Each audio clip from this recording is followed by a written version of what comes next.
All right, let's get right into it. We're diving deep into one of the most influential and, let's be honest, controversial books on strategy ever written, Robert Greene's The 48 Laws of Power. Its core idea is that there's an unspoken game of power being played all around us, and we're all players, whether we realize it or not. Yeah, that's intense, right? Right from the get-go, the book sets this chilling, strategic tone. It's not about making you feel good. It's about revealing the cold, hard mechanics of human nature, where even your closest allies can become a liability if you're not careful. And that really is the central question, isn't it? Greene's argument is that power dynamics are like gravity. They're just there, affecting everything. Thinking you're above it all doesn't make you a spectator. It just makes you a pawn who doesn't even know they're on the board. So in this explainer, we're going to pull back the curtain on a few of these timeless and often ruthless strategies. This isn't about endorsing them, but about understanding a worldview that has shaped history and continues to influence people in power today. The first thing you have to wrap your head around is this: you cannot opt out. It's just not an option.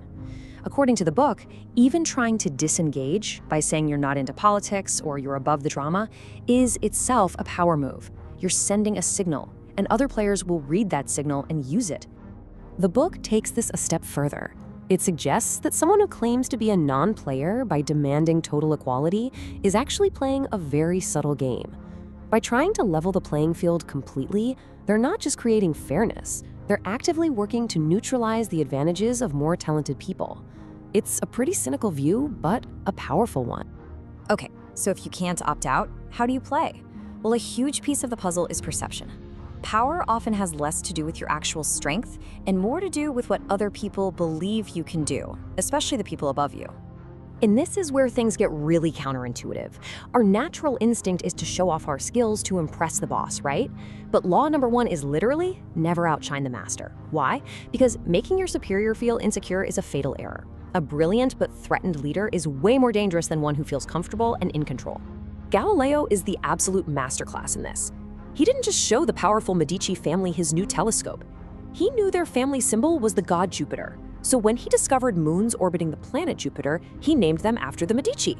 He wasn't saying, look how smart I am. He was saying, your family's glory is written in the stars.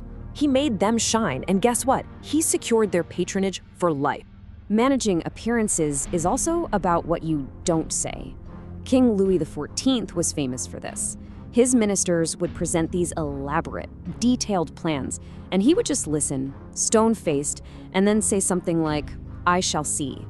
By saying so little, he made every word carry immense weight, and it kept his entire court in a constant state of anxious suspense. So, managing your superiors is one thing, but power isn't always defensive. That brings us to the weapons of deception, specifically a powerful tactic the book calls the smokescreen. The whole idea here is misdirection. You create a familiar, believable, and totally distracting front that hides your real goal. And here's the wild part. The book claims that the most paranoid and wary people are often the easiest to fool with this tactic. Once you get them to trust you in one area, they drop their guard everywhere else. You want to see smokescreen in action? Look at the legendary con artist Joseph Whale. He set up this whole elaborate, but fake, deal to buy a lodge. The lodge was the smokescreen. His target, Mr. Giesel, was so focused on this seemingly amazing deal that he was completely blinded when Weil created a side story about a fixed boxing match. Giesel, not wanting to mess up the main deal, ended up handing over all his cash for the diversion, not the thing he thought was real. And this works on a massive scale too. When the great General Hannibal was cornered by the Romans, he didn't try to fight his way out. He created a spectacle. He tied flaming torches to the horns of thousands of oxen and sent them stampeding up a hill in the dark.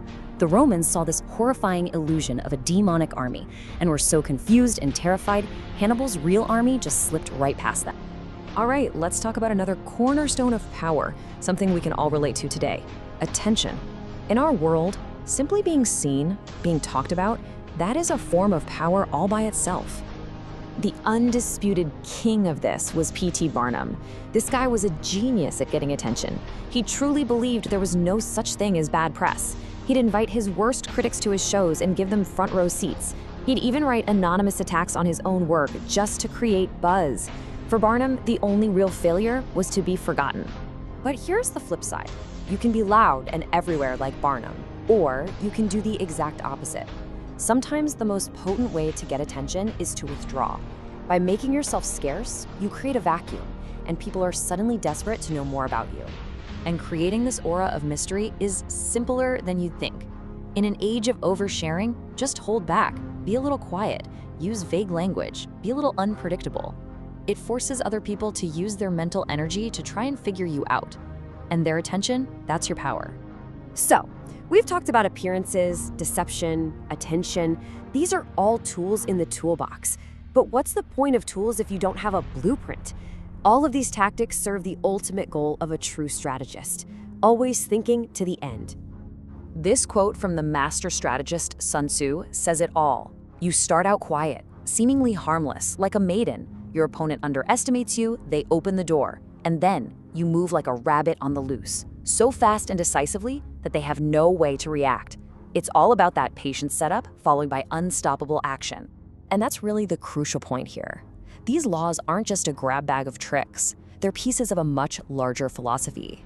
The real power, the kind that lasts, comes from orchestrating all these tactics as part of a cold, clear-headed, long-term plan.